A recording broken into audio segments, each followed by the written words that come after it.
혹은 그의 피로 세우는 새 언약이라고 말씀하십니까?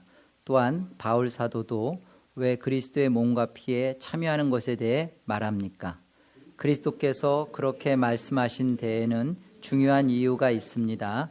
마치 떡과 포도주가 육신의 생명을 유지시키듯이 십자가에 달리신 그의 몸과 흘리신 피가 우리 영혼을 영생으로 이끄는 참된 양식과 음료라는 사실을 가르치려 하셨습니다.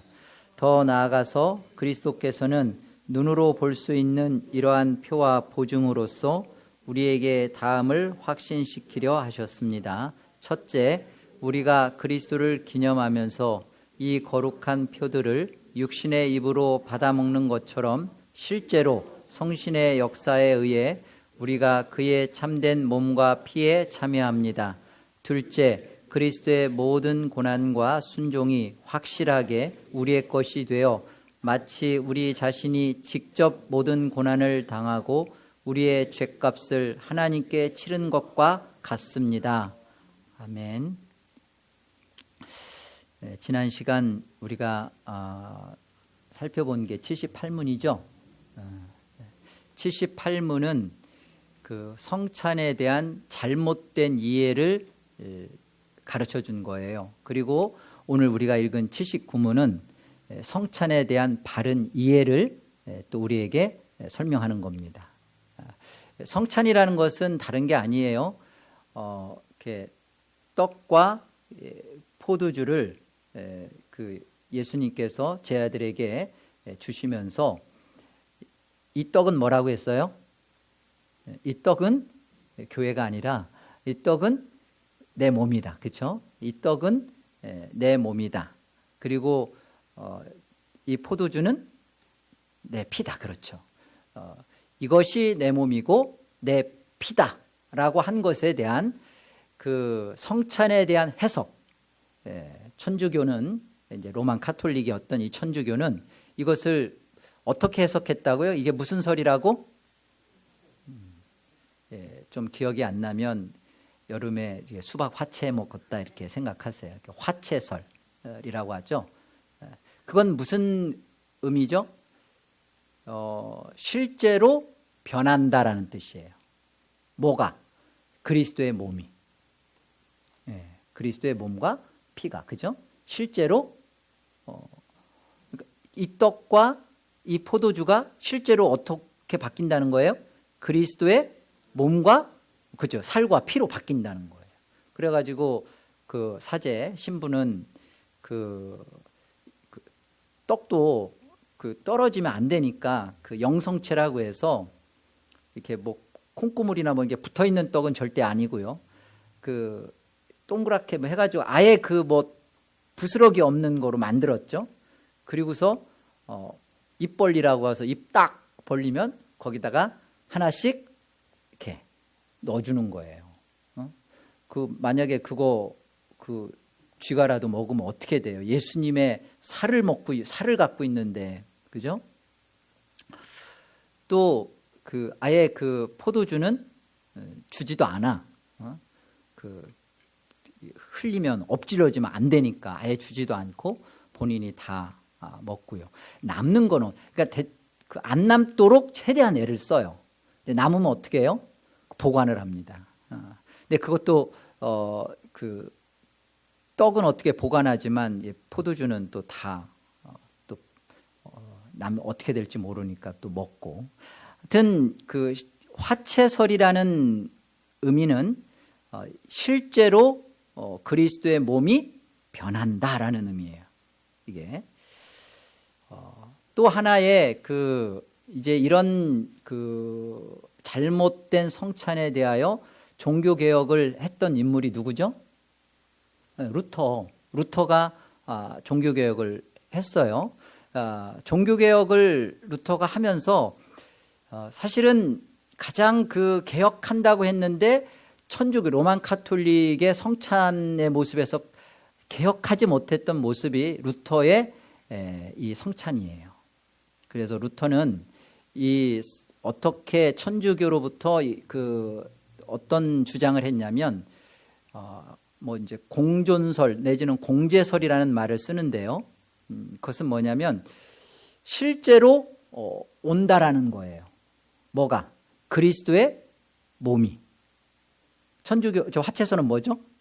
실제로 변한다라고 가르친 거고, 공존설 또는 공제설, 안에 함께 아래에 뭐가? 그리스도의 몸이 함께하고 그리스도의 몸이 오고 그리스도의 몸이 안에 있고 이렇게 공존한다, 공제한다, 그렇게 가르쳤습니다. 왜 이런 그 주장을 했냐면 이건 잘못된 주장이에요. 루터의 그 루터파들이 여전히 그런 공존설을 버리지 않는 이유는 그들의 교리 중에 속성 간의 교류라는 게 있어요. 속성의 교류. 우리는 그냥 인성만 갖고 있지만 그리스도는 양성이 있죠. 무엇과 무엇? 그렇죠. 그리스도의 인성과 신성이 있잖아요.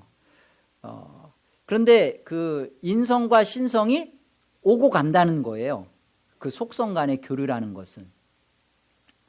그래서 그리스도는 인성을 갖고 있으면 아무 데나 계실 수가 있어요, 없어요? 편재 못하죠. 그리스도의 신성은 어디나 편재하실 수 있죠. 그래서 속성 간의 교류를 주장하면서 그리스도가 온다는 거예요. 하늘에 있는 그리스도의 몸, 그 몸이 실제로 온다, 이렇게 루터파는 그렇게 가르치는 것입니다. 그리스도의 인성도 신성처럼 어느 곳이나 이렇게 같이 함께 그 안에 있을 수 있다, 인성이.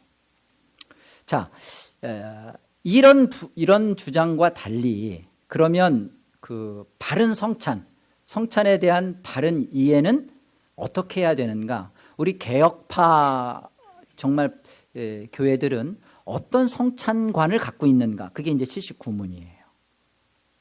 자, 다시 한번 우리가 볼 때요. 개혁파가 주장하는 것은 똑같아요. 이것은 내 몸이다, 내 피다라고 예수님이 말씀하신 것에 대해서 개혁파는 어떤 설을 주장할까요? 들어보셨어요? 영적 임재설 들어보셨어요? 네. 임재은이 아니고 영적 임재설.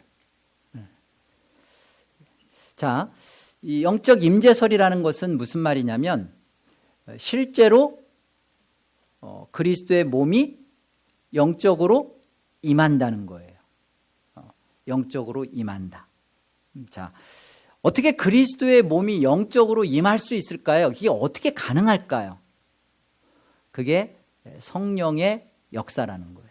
성령께서 하신다는 겁니다. 자, 우리가 79문을 다시 한번 살펴봅시다. 이게 성찬에 대한 개혁파의 바른 이해예요. 자, 질문을 다시 보세요. 그렇다면 왜 그리스도는 떡을 그의 몸이라고 하시고 잔을 그의 피 혹은 그의 피로 세우는 새 언약이라고 말씀하십니까? 또한 바울 사도도 왜 그리스도의 몸과 피에 참여하는 것에 대해 말합니까? 그러니까 성찬에 대한 바른 이해는 그 개혁파는 어떻게 생각하고 있느냐, 이렇게 이것이 내 몸이다, 내 피다라고 하는 것에 대한 바른 이해가 무엇입니까에 대한 답은 그리스도께서 이렇게 말씀하신 데에는 중요한 이유가 있습니다. 이것이 내 몸이다, 내 피다라고 말한 것에 대한 중요한 이유가 있대요. 마치 떡과 포도주가 육신의 생명을 유지시키듯이 십자가에 달리신 그의 몸과 흘리신 피가 우리 어디에? 우리의 영혼을 영생으로 이끄는 참된 양식과 음료라는 사실을 가르치려 하셨습니다.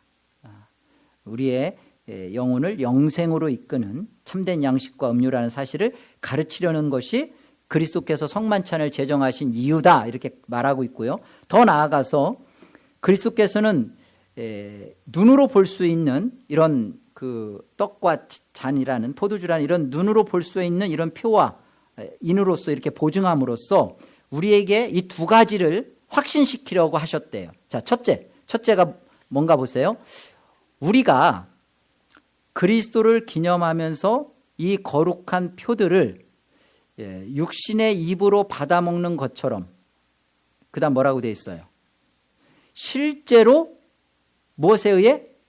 성령 하나님의 역사에 의해 우리가 예수 그리스도의 참된 몸과 피에 어떻게 한다? 요거를 보여준 거라는 거예요. 실제로 우리가 육신의 입으로 받아서 먹는 것이 사실이고 실제죠. 그런 것처럼 성령 하나님의 역사가 이 일을 한다는 것을, 어떤 것을? 이 성령 하나님께서 우리가 육신으로 받아먹는 것이 실제이고 사실인 것처럼 성령 하나님께서 실제로 성령이 일하셔서 어떻게 한다는 거예요?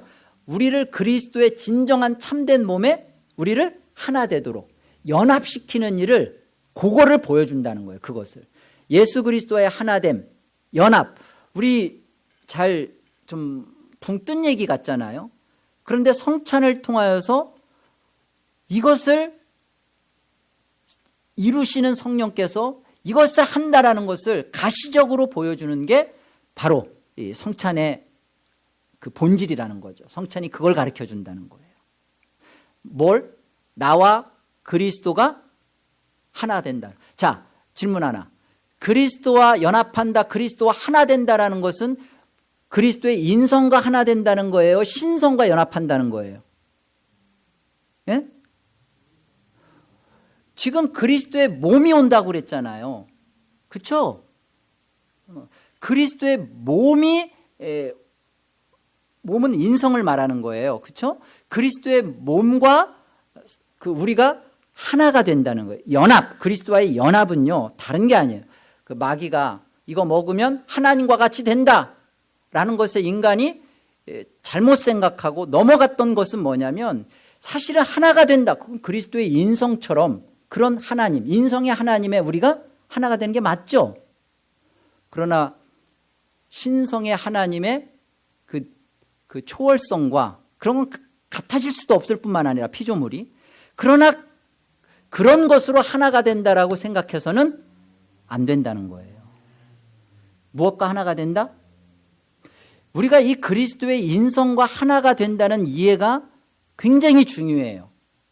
그리고 성찬에서는 이 그리스도의 인성과 하나 된다는 그 의미를 깊이 만나야 되는 거예요. 자,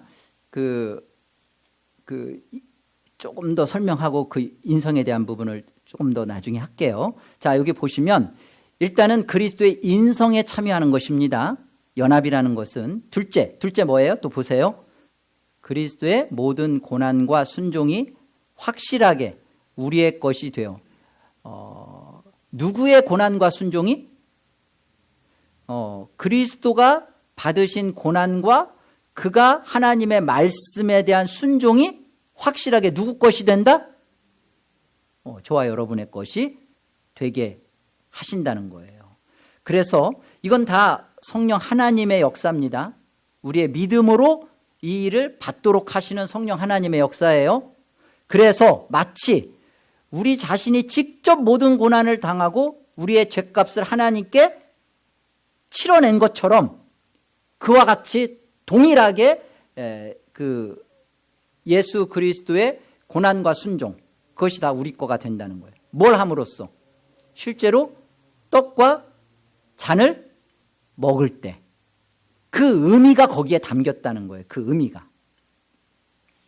자, 고린도전서 10장 말씀을 보겠습니다. 10장 우리 16절과 17절 같이 읽죠. 함께요. 우리가 축복하는 바 축복의 잔은 그리스도의 피에 참여함이 아니며 우리가 떼는 떡은 그리스도의 몸에 참여함이 아니냐. 떡이 하나요 많은 우리가 한 몸이니 이는 우리가 다 한 떡에 참여함이라. 여기 뭐라고 되어 있냐면 거기에 그 동참을 한대요. 거기에 참여를 한대요. 이 그리스도의 피에 참여하고 그리스도의 몸에 참여한다는 것은 신성을 말하는 게 아니라 그리스도의 인성을 말하는 거죠. 그런데 여기 그리스도의 인성에 참여한다라는 것을 성찬을 통해서 우리가 이해하고 그것을 바르게 붙잡고 있는 게 왜 중요할까? 그리스도의 그 성찬 속에는 그리스도의 인성을 지금 보여주는 거잖아요. 그렇죠? 그 인성에 우리가 참여한다라는 그 의미가 왜 복음이 되느냐 말이에요. 그리고 이게 왜 이것이 성찬을 통해서 우리에게 마치 그리스도가 고난당하고 순종하는 모든 것을 우리가 당한 것이고 우리가 한 것이고 또 하나님 앞에 우리의 죄값을 다 치러낸 것과 같은 동일한 그 해석이 되냐 말이죠. 왜 그러냐 말이에요. 왜? 바로 그리스도의 인성이라는 것은 우리 자신이, 우리가 몸이잖아요. 예수 그리스도께서 몸을 입고 십자가에 죽으심은 천사를 위한 게 아니라 우리의 몸을 갖고 있는 하나님의 자기 백성들을 위함이라 그러죠. 히브리서에서. 그러니까 우리가 몸을 갖고 있기 때문에 그리스도께서 몸으로 오셔서 그가 왜 사셨고 죽으셨는가에 대한 의미를 성찬을 통하여 깨달아야 되는 거예요. 날마다 더 깊이 그 사실을 발견해 가야 되는 겁니다. 거기에 왜 어떤 복음이 숨겨져 있는지를. 이 가시적으로 성찬을 하면서 이게 실제로 떡과 포도주를 먹는 것이 내 육신과 연결되는 것처럼 이 그리스도의 이게 내 몸이다 내 피다라고 말한 것은 이것이 바로 그리스도의 영적으로 하신 그 모든 것과 내가 또 그대로 하나가 되는 거구나. 지금 그걸 말하는 거예요. 자, 그렇다면 그리스도가 하신 몸과 피에 우리가 참여한다, 인성으로 하나가 된다라는 사실이 우리가 이해하고 있는 복음과 이게 어떤 연관이 있는지를 한번 살펴보자고요. 굉장히 중요해요. 자, 에레미야서 31장 가보세요. 에레미야서 31장 31절 보십시오. 우리 31절로 34절 같이 한번 합독하겠습니다. 에레미야서 31장 31절로 34절. 자, 함께요. 여호와의 말씀이니라. 보라, 날이 이르리니 내가 이스라엘 집과 유다 집에 새 언약을 맺으리라. 이 언약은 내가 그들의 조상들의 손을 잡고 애굽 땅에서 인도하여 내던 날에 맺은 것과 같지 아니할 것은 내가 그들의 남편이 되었어도 그들이 내 언약을 깨뜨렸음이라. 여호와의 말씀이니라. 그러나 그날 후에 내가 이스라엘 집과 맺을 언약은 이러하니 곧 내가 나의 법을 그들의 속에 두며 그들의 마음에 기록하여 나는 그들의 하나님이 되고 그들은 내 백성이 될 것이라. 여호와의 말씀이니라. 그들이 다시는 각기 이웃과 형제를 가르쳐 이르기를 너는 여호와를 알라 하지 아니하리니 이는 작은 자로부터 큰 자까지 다 나를 알기 때문이라. 내가 그들의 악행을 사하고 다시는 그 죄를 기억하지 아니하리라. 여호와의 말씀이니라. 내가라는 것은 이제 하나님이시죠. 내가 그들의 악행을 사하고 다시는 그 죄를 기억하지 아니하리라. 근거가 뭐예요? 저들이 내 말씀을 지키고 저들이 이제 하나님의 뜻에 따라서 이제는 살기로 했기 때문에 이들에게 근거를 두는 게 아니라 지금 하나님께서는 새 언약이라고 말씀하시죠. 새 언약 때문에 지금 이들의 죄악을 기억하지도 않고 그들의 악행을 다 사하고 다시는 묻지 않겠대요. 새 언약을 우리가 이해하는 게 되게 중요하겠죠. 대체 새 언약이 뭐길래 너희들이 회개해야 된다, 너희들이 말씀에 순종해야 된다, 율법대로 살아야 된다, 그렇지 않으면 안 된다 하지 않고 살지 못하고 회개하지도 않았는데도 불구하고 어떻게 그 악행을 사하고 다시는 그 죄를 기억하지 않는다고 하시는가? 그 새 언약이 대체 뭐냐 이거예요. 여러분, 새 언약은 이 새가 새 아니에요. 새로운 언약 아니에요. 그러니까 우리가 새 언약을 이해할 때 좀 잘 접수가 안 되는 게, 혼동되는 게 뭐냐면 새 언약, 옛 언약이 있고 새 언약이 있으니까 옛 것과 다른 어떤 내용을 하나님이 지금 새 언약이라고 하는구나. 그건 정말 오리무중으로 들어가는 거예요. 지금 성경에서 말하는 새 언약은 새로운 언약이 아니라 새롭게 한 언약이에요. 그러니까 무슨 말이냐면 언약의 내용이 옛 언약과 새 언약이 언약의 내용이 똑같아요. 언약의 내용이 바뀌어지는 게 아니에요. 하나님 말씀에 순종하고 하나님 사랑, 이웃 사랑하고 하는 내용이 옛 언약에도 있어요. 똑같이 하나님 사랑, 이웃 사랑을 옛 언약에도 가지고 있고 말씀하셔요. 새 언약도 마찬가지. 언약의 내용이 달라지는 게 아니에요. 그럼 뭐가 달라지는 거예요? 새롭게 하는 언약은 뭐가 달라지는 거예요? 언약의 방식이 달라지는 거예요. 언약의 방법이 달라지는 거예요. 자, 옛 언약 속에서는 어떻게 했어요? 하나님께서 내가 남편이 되어서 너희들의 손을 잡고 책임지면서 끌고 왔죠. 계속 광야에서 40년 동안 그들을 보살피며 만나와 메추라기를 먹이며 반석에서 물을 내게 하며 하나님의 능력과 은혜와 사랑으로 계속 그들을 보살피면서 끌고 왔죠. 범죄했던 그들을 하나님은 또 끊임없이 찾아가서 용서하시고 회개케 하시고, 그게 그 속에서 하나님은 그렇게 왜 하셨어요? 모세에 속하여 세례받게 하시고, 다 그게 뭐예요? 다 그들도 오실 예수 그리스도를 통하여 구원받을 백성인 것을 가르쳐 준 거예요. 그 언약의 내용도. 그죠? 그들이 그 언약의 내용은 똑같아요. 예수 그리스도 안에서 그들이 구원받는 것은 똑같아요. 그런데 옛 언약의 방식이 어땠어요? 그때 방식이 끌고 가는 거였잖아요. 예수 그리스도를 계속 가르쳐주고 보여주고 예수 그리스도를 제시하고 오실 그리스도를 바라보도록 하고 그 그리스도 앞에서 믿도록 하고 계속 그 그리스도 안에 보면서 소망을 갖게 하고, 그게 하나님이 연약한 그들의 남편이 되어서 끌고 갔던 언약의 방식이었죠. 알아먹는 거예요. 근데 새 언약의 방식은 뭐예요? 뭐라고 되어 있어요? 내가 말씀이 너희들의 속에, 너희 마음 속에, 너희들 안에 직접 그 속에 들어가겠다는 거죠. 손을 잡고 끌고 가는 방식이나 그들을 이렇게 아우르면서 끌고 가는 게 아니라 직접 우리가 되시겠다는 거예요.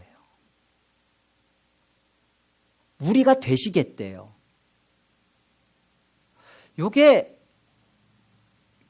우리가 되시겠다라는 것을 예수 그리스도께서 실제로 하나님이신데 신성을 가지신 하나님이 그 하나님의 모든 권능과 영광은 하나님의 그 동일한 본체시나 그 모든 것을 사실은 버리시고 그 신성의 영광을 놓으시고 사람의 몸을 입어서 이 땅에 오셔서 여전히 하나님인데 죄인의 모양을 가지고 죄도 없으신 분이 죄인의 모습의 하나와 같은 자가 되어 오셨죠. 그게 뭐예요?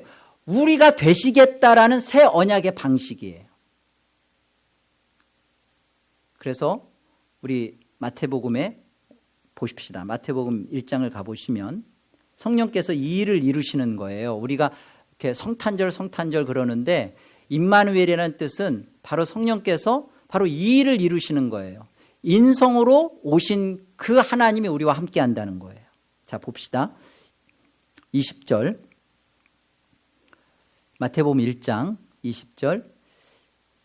이 일을 생각할 때 주의 사자가 현몽하여 이르되 다윗의 자손 요셉아 내 아내 마리아 데려오기를 무서워하지 말라. 그에게 잉태된 자는 성령으로 된 것이라. 마리아의 그 태에 잉태된 자는 자연적 물리적인 방법이 아니라 어떻게 누가 하신 거예요? 성령 하나님이 하신 거래요. 이거 도저히 육신적이고 물리적으로는 이해가 안 되죠. 그러나 성령의 역사라고 말을 합니다. 21절 아들을 낳으리니 이름을 누구라 하라? 예수라 하라. 이는 그가 자기 백성을 모든 만민 백성이 아니라 만세전에 창세전에 구원하기로 작정한 하나님의 자기 백성을 무엇에서? 그들의 죄에서 구원할 자이심이라 하니라. 22절 이 모든 일이 된 것은 주께서 선지자로 하신 말씀을 이루려 하심이니 이르시되, 이것은 이사야 선지자가 미리 다 예언했던 얘기예요. 이사야서 7장에 보라 처녀가 잉태하여 아들을 낳을 것이요 그의 이름은 무엇이라 하라? 임마누엘이라 하리라 하셨으니 이를 번역한 즉 다 함께 하나님이 우리와 함께 계시다. 이것을 성찬을 통해서 가시적으로 보는 거예요. 네? 하나님이 우리와 어떻게 함께 하세요? 하나님이 지금 예수 그리스도의 인성은 어디에 계셔요? 땅에 계셔요? 없어요? 맞아요. 하나님 보좌 우편에 계셔요. 그리스도의 몸은 지금 하늘에 계셔요. 땅에는 없어요. 그런데 성찬을 통해서 이 하늘에 계신 그리스도의 몸이 영적으로 우리 안에 지금 함께 하신다, 임재하신다, 그 영적으로 임하시고 함께 하시는 것을 보여주는 것이고, 또 우리 영혼이 믿음으로 성령에 의해서 끌어올려져서 하늘에서 몸을 갖고 계신 그리스도를 만나 교제하는 거예요. 성찬이. 그리스도께서 몸을 갖고 이 땅에 오셔서 그가 하나님의 말씀대로 사시고 그가 십자가에 죽으신 사실이 왜 우리에게 틀림없는 구원이 되느냐? 바로 그리스도의 그의 몸과 그의 살 피에 하신 그의 일에 우리가 참여됐기 때문에, 하이델베르크 교리가 지금 말해주는 것처럼 우리의 그리스도의 고난과 순종이 우리가 한 것이 되고, 또 우리가 그리스도가 하나님 앞에서 치른 모든 죄의 진노와 형벌받음이 우리가 실제로 치러버린 것이 된 거예요. 어떻게 함으로? 언약의 방식이 그렇게 된 거예요. 하나님의 언약의 방식. 중요한 것은 하나님께서 제시한 구원의 방식이에요. 그래서 고린도서 1장 18절에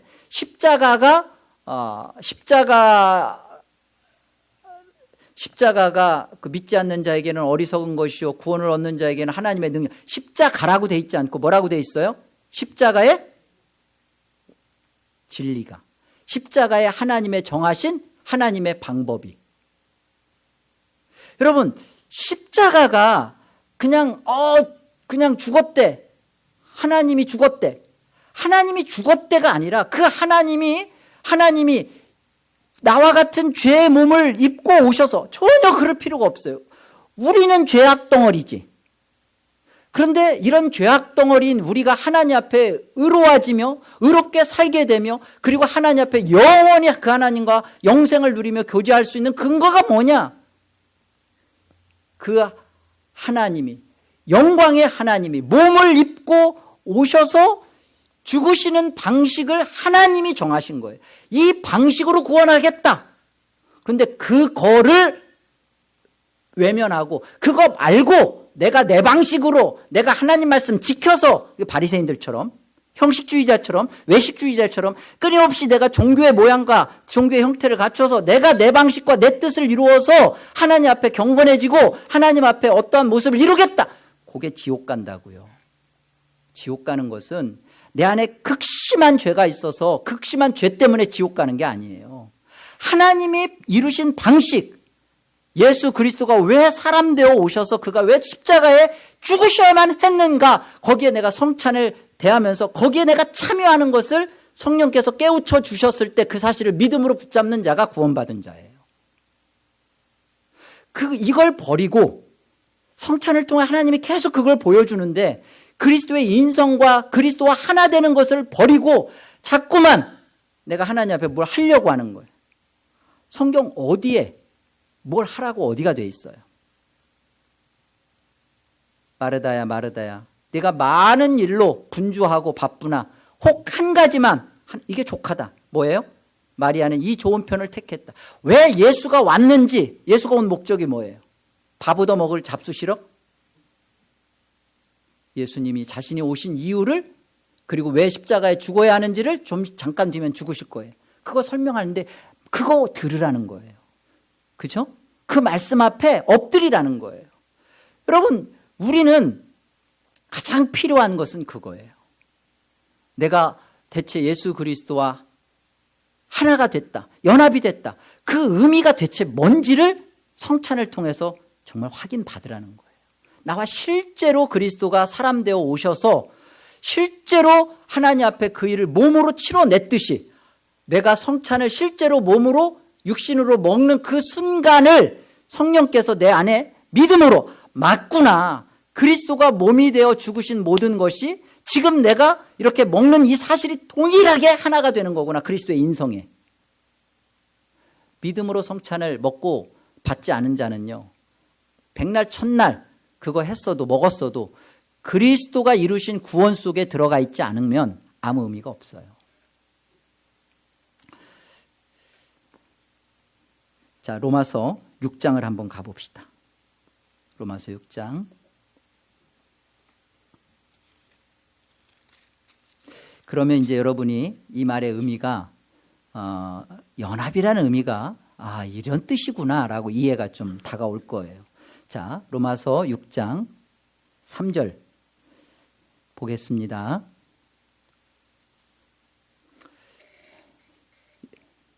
1절부터 볼까요? 그런즉 우리가 무슨 말을 하리요? 은혜를 더하게 하려고 죄에 거하겠느냐? 그럴 수 없느니라. 죄에 대하여 죽은 우리가 어찌 그 가운데 더 살리요? 이 말은 무슨 말이냐면 예수 그리스도가 다 하셨네? 예수 그리스도가 하신 것을 내가 믿기만 하면 그리스도가 고난받고 순종하신 게 다 내 거네? 이제 내가 아무렇게나 살아도 그리스도 안에서 구원받는 건 틀림없네? 네, 슈어, 틀림없어요. 그리스도, 하나님은 그리스도를 구원하셨고 그리스도의 행한 모든 것을 통해 하나님 만족하셨어요. 내가 그 그리스도 안에 있기만 하면 우리는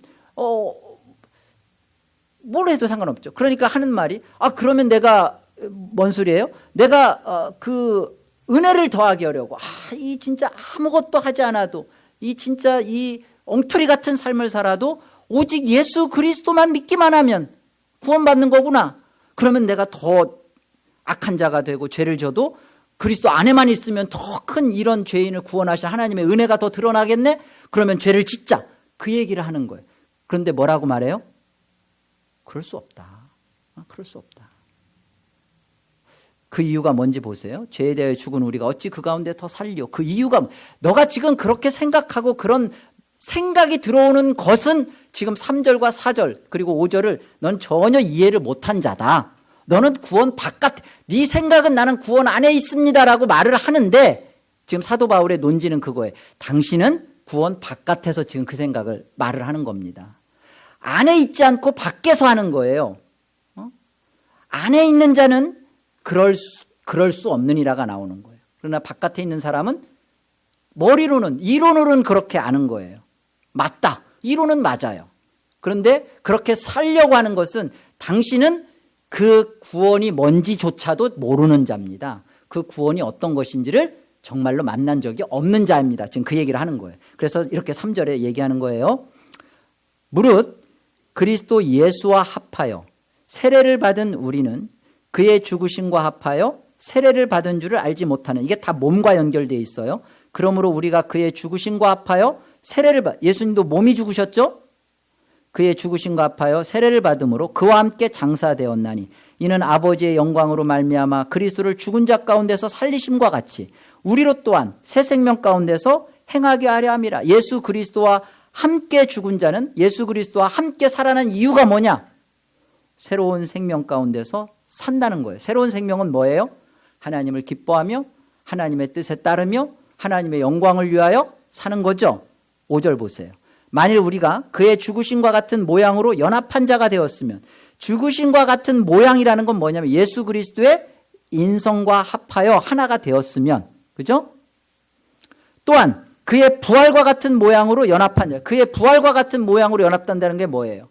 우리의 몸이, 죄를 짓는 우리의 몸이 예수 그리스도의 인성에 살아나신과 같이, 그래서 지금 하나님 보좌 우편에 계신과 같이 죄를 생각하고 죄를 짓고 죄밖에 생각하지 못하는 우리의 이 몸이 실제로 어떻게 했다는 거예요? 다시 살아났다는 거예요. 6절 다 함께 시작. 우리가 알거니와 우리의 옛사람이 예수와 함께 십자가에 못 박힌 것은 죄의 몸이 죽어 다시는 우리가 죄에게 종노릇하지 아니하려 함이다. 그러죠? 우리의 죄된 몸이, 우리의 옛사람이 예수와 함께 십자가에 못 박혔다. 이 옛사람과 새사람은 다른 게 아니에요. 옛사람은 뭐죠? 늘 육체적인 생각을 하는 거예요. 하나님 떠난 생각, 하나님 없는 생각, 하나님의 정하신 그 방식 안에 들어와서, 십자가의 도의 안에 들어와서 하나님의 뜻에 감사하며 하나님의 뜻에 순종하며 무릎 꿇며 사는 것이 새 사람이고요. 여전히 하나님의 정하신 방식 바깥에서 하나님 떠난 자의 생각 속에서 내가 내 뜻과 내 방식을 가지고 여전히 종교 생활하고 여전히 신앙하는 모습, 옛사람이에요. 그런데 그 옛사람의 특징이 뭐예요? 죄의 몸이에요. 은혜를 얘기해요. 복음은 너무나 좋은 거야. 복음은 너무나 하나님이 정말 나 같은 자를 살린 일방적인 은혜야. 은혜와 뭐 온갖 미사오고는 다 남발을 하는데 실제 그의 삶에는 경건의 모양은 있지만 내용이 없어요. 그것은 예수 그리스도와 함께 십자가에 못 박히지 않은 거예요. 여전히 자기의 뜻이, 하나님의 말씀 앞에서 자기의 뜻이 그것을 내려놓지 못하는 그 불경건, 그 불의함, 세상의 방식과 세상의 추구하는 가치관대로 여전히 그 기독교 신앙 안에서도 그것으로만이 자신을 기쁘고 만족하는 것. 뭐 복음을 안다, 복음을 가졌다라고 말을 하는데요. 그것과는 별개입니다. 절대 그렇지가 않아요. 죄의 몸이 죽지 않은 사람. 그래서 여기 보면 죄의 몸이 죽어 다시는 우리가 죄에게 종노릇하지 아니하려 함이라 그러잖아요. 그런데 이 죄의 몸이 살아있는 사람은 죄에게 종노릇합니다. 죄에게 종노릇한다는 것은 무슨 의미냐면요, 죄에 대하여 저항하지 않는다는 거예요. 또 죄질 건데 내가 이거 어떻게 해? 그리고 사람이 어떻게 그렇게 살아? 죄에 대하여 피 흘리기까지 싸우지 않아요. 자신이 지금 어떤 상태인지에 대한 신앙적 결과가 없는 거예요. 근데 이거를 꼬집어주고 이것에 대하여 우리로 하여금 회개케 하는 게 성찬인 거예요. 너가 이거 먹느냐? 이게 먹는 게 그리스도의 실제 몸이 우리 안에 임한다는 거예요. 영적으로. 너의 상태가 뭐예요? 그리스도가 우리의 죄에 대하여서 죽고 하나님께 대해서 살아난 것처럼 우리는 어떻게 살아야 되는 거예요? 영적으로. 그 그리스도가 우리 안에서 이루신 하나님의 구원 방식을 가진 그 승리를 가지고 죄에 대해서는 죽은 자요, 의와 생명에 대해서는 산 자로 죄가 피 흘리기까지 싸우는 것. 그것 때문에 내 뜻을 부정하고 하나님 뜻에 순종이 안 되는 것을 회개하는 그 자리. 그래서 성찬은 회개하고 받는 거예요. 그게 안 되니까. 근데 이거 회개하고 그것을 받는 순간 뭘 경험하는 거예요? 천상의 그리스도의 영광을 얼굴을 뵙고, 그리고 그 천상에 있는 그리스도의 그 모든 승리를 내가 이곳에서 이 땅에서 그걸 받으면서 이 땅을 승리할 수 있는 영적 그 파워를 받는 거예요. 그게 믿음의 성찬인 겁니다. 죄에 대하여 여전히 자기 합리화를 하고, 어떻게 사람이 언제 가능하다고 성경에 어디가 되어 있어요? 성경이 사람으로서 그거 하라고 어디가 되어 있어요? 애시당초 늘 말씀드리지만 하나님은 예수님만 구원하셨어요. 그 예수 그리스도 안에 있는 자를 하나님은 묻지 않고 다 구원하시겠다라고 성경이 약속하신 거예요. 그게 새 언약의 방식입니다. 그렇다면 내가 예수 그리스도 안에 있다면 어떤 모습이어야 돼요? 그리스도와 하나 되어 있다면 우리가 성찬을 대하면서 이걸 믿음으로 먹어야죠. 믿음으로 먹는다는 말은 예수 그리스도의 실제적인 몸으로 죽고 살아나신 그 예수님의 그 삶을 내 삶에 그대로 적용한다는 거예요. 내 삶에 그대로 그것을 어플리케이션 시켜서 산다는 거예요. 이렇게 살고 못 살고를 가지고 우리가 하나님 나라에 들어가냐 못 들어가냐는 결코 아니에요. 그러니까 누가 이렇게 살죠? 누가 안 되는데 이 어그러진 무릎을 다시 일으켜 세워서 그 하나님 앞에 고통을 호소하며 살려달라고 애원하고 그 하나님 앞에 회개하고 또 회개하죠. 천국 들어가기 위해서? 아니잖아요. 은혜를 만난 자, 예수 그리스도를 먹어본 자, 예수 그리스도를 먹은 그 힘이 있는 자, 그래서 여기서 죄의 비참함을 알고 하나님의 은혜의 부요함을 맛봤기 때문에 그것에 대해서 싸울 의지가 생긴 자, 살아난 자, 반응이 가능한 거죠. 여러분 로즈힐에 가가지고 묘비명에다가 침 뱉어 보세요. 욕해 보세요. 죽은 자는요 말하지 못해요. 우리가 반응이 그리스도에 대하여 하나님께 대하여 반응이 없는 자가 있어요. 하나님 말씀이 아무리 너는 이런 자다, 너는 살아난 자다, 너는 그런 너 자신의 자존심과 너 자신의 그런 알량한 것에 대해서 알아주지 않는 것에 대해서 너 그런 존재 아니야. 그것에 대해서 우리는 맞다. 나는 이것으로 만족스러운 자가 아니라 나는 내 영혼을 하늘로 끌려오시는 생명의 양식을 먹은 자다. 나는 여기로부터 공급을 받는 자다. 내 기쁨은 여기다. 나는 세상에 알아주는 거 I don't care. 난 싫다 저거. 이게 성찬을 통해서 우리의 실제적인 신앙을 짚어봐야 되는 거예요. 난 그동안 수차례 이 성찬을 먹었는데 그 먹은 게 예수 그리스도가 실제로 내 안에 영적으로 임재한 사실이 경험된 바가 있느냐. 경험된 바가 있다면요, 그리스도의 삶으로 나와야 돼요. 적어도 안 나오면 회개하는 삶을 살아야 돼요. 이게 옳습니다. 고린도후서 5장 가봅시다. 고린도후서 5장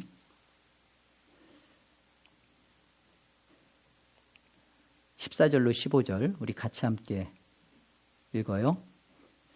함께요. 그리스도의 사랑이 우리를 강권하시는도다. 우리가 생각하건대 한 사람이 모든 사람을 대신하여 죽었은즉 모든 사람이 죽은 것이라. 그가 모든 사람을 대신하여 죽으심은 살아있는 자들로 하여금 다시는 그들 자신을 위하여 살지 않고 오직 그들을 대신하여 죽었다가 다시 살아나신 이를 위하여 살게 하려 함이라. 아멘. 여러분, 이게 되어 있는 사람은요 정말 행복한 사람이에요. 그리고 이 사람은 하늘의 천상의 기쁨이 무엇인지를 맛본 사람이에요. 내가 예수 그리스도가 몸을 입고 이 땅에 오셨다라는 걸 여러분 한번 묵상해 보세요. 그 몸을 입고 오신 것을 성찬은 그렇게 가시적으로 보여주는 거예요. 그 몸을 입고 오신 예수 그리스도가 성찬에서 이건 내 몸이다, 내 피다 라는 것 왜 그래요? 내 죽음이 너에게 임했다는 거예요. 그리고 나의 살아남이 너에게 역사했다는 거예요. 그 예수 그리스도의 죽음과 삶을 그 몸으로서 오신 그것을 우리가 성찬을 통해서 맛보게 되면, 갖게 되면 우리가 이제는 나 자신을 위하여 사는 게 아니라 나를 위하여 죽었다 다시 살아나신 그 예수 그리스도가 주시오, 그분을 위하여 사는 것이, 이것이 왜 기쁨인지, 이것이 왜 우리의 존재의 가치인지, 그리고 이것이 우리의 신앙의 왜 목적인지 그걸 보여주는 게 성찬의 본질이에요. 성찬 먹으면서 예수 그리스도가 내 삶의 주인이요, 예수 그리스도를 위하여 살고자 하는 마음의 소원이 안 일어나는 거라면 그 성찬은 여러분으로 하여금 죄를 먹게 한 거예요. 먹으면서 무슨 생각을 한 거예요? 천주교가 말하는 것처럼 화채설처럼 신비한 명약. 남들은 다 먹는데 이거 안 먹으면 뭔가 찝찝하고, 먹으면 뭔가 좀 복동이라도 떨어지는 것처럼, 뭐 또 교회가 주는 것도 없는데 그거라도 주니까 먹자는 마음으로 먹으면 뭔가 좀 그런 마술적이고 신비한 명약 아닙니다. 정말로 그것을 먹는 순간 우리 안에 바뀌어져야 하나의 그 진정한 믿음으로 먹은 사람의 결과는 우리 자신을 위하여 이제는 사는 것을 회개하고 그리스도를 위하여 살기로 결단하고 나아가는 것이 옳아요. 이것이 성찬이고요. 그렇기 때문에 성찬은 믿음의 자녀들, 교회 공동체 안에 그 권면과 징계죠. 치리와 권징의 가장 그 강력한 수단이에요. 수찬 금지. 왜 그렇게 했겠어요? 이게 은혜의 수단이기 때문에 그래요. 성찬이. 근데 그 은혜를 막아버려. 근데 수찬 금지를 당신은 성찬에 참여할 수 없습니다 라고 했는데도 끝까지 안 먹으면 되지. 당신은 뭐 이 주님의 그 잔과 피에 당신은 들어올 수 없습니다. 뭐 안 먹으면 무슨 상관이야. 여러분 한번 생각해 보세요. 그렇게 생각하는 그 사고 속에 과연 그리스도께서 몸을 입고 오셔서 나의 죄가 되어 죽었다라는 복음을 만난 사람이 맞나? 정말 그리스도의 그 인성을 통하여서 자신이 죽고 살아난 그 복음을 만난 사람은 이 성찬에 금지되고 성찬을 정지받으면 견딜 수가 없는 거예요. 내가 하늘의 은혜의 복에서 떨어져 나온 거예요. 하나님의 생명으로부터 떨어져 나와 있는 그런 그 서러움과 그런 게 있는 거예요. 물론 뭐 예배 자체도 예배도 참여하고 안 참여하게도 그렇게 가치를 안 두고 있으니 성찬은 오죽하겠어요. 생각하십시오. 내가 믿는 신앙이, 내가 하나님 앞에 서는 내 영혼이 하나님 앞에서 1대1로 쓰시는 문제에 대해서 서로 물어보시고 여러분의 신앙을 여러분이 정직하게 하세요. 오늘 저녁 여러분의 영혼을 하나님 앞에 불림을 받을 수도 있고요. 내일이 없을 수도 있어요.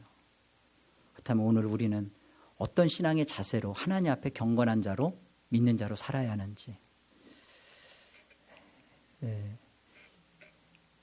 그리스도와의 그 인성의 하나됨을 통하여서 우리가 얼마나 영광스러운 구원 속에 들어와 있는지를 아는 사람은 이 성찬의 은혜를 알 뿐만 아니라 사모할 뿐만 아니라 믿음으로 기다리고, 그리고 그걸 정말 받은 사람은 삶 속에서 죄와 싸우는 일을, 그게 하는 일이 기쁩니다. 그게 생명이에요. 그 일을 여러분 포기하지 마시고 하나님의 그 영광을 맛보는 복된 주의 자녀들 되기를 권합니다. 기도하겠습니다. 하나님 아버지, 은혜를 감사합니다.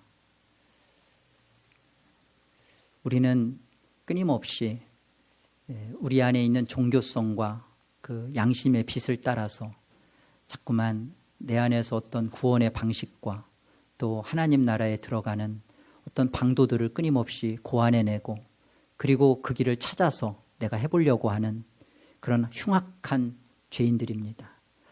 나는 길이요 진리요 생명이니 나로 말미암지 않고는 아버지께로 갈 자도 올 자도 없다 하셨는데, 우리는 자꾸만 조금만 내가 된 줄 알고, 그리고 나는 이미 내 방식대로 살아도 하나님 나라에 들어갈 거라고 생각하는 착각 속에 여전히 하나님 앞에 교만하며 또 자신이 갖고 있는 잣대로 스림없이 다른 사람들을 판단하며 그렇게 살고 있습니다.